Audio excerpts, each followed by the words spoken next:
کیا قبائلی علاقوں سے ٹیکس استثنا ختم ہونے جا رہا ہے؟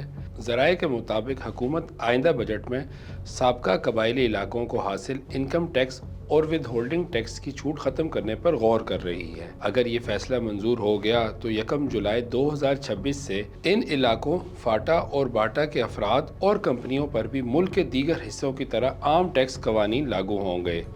اس کے علاوہ صنعتوں پر سیل ٹیکس 10% سے بڑھا کر 12% کرنے کی تجویز بھی زیر غور ہے، جبکہ صنعتی مال پر بھی ٹیکس عائد کیا جا سکتا ہے۔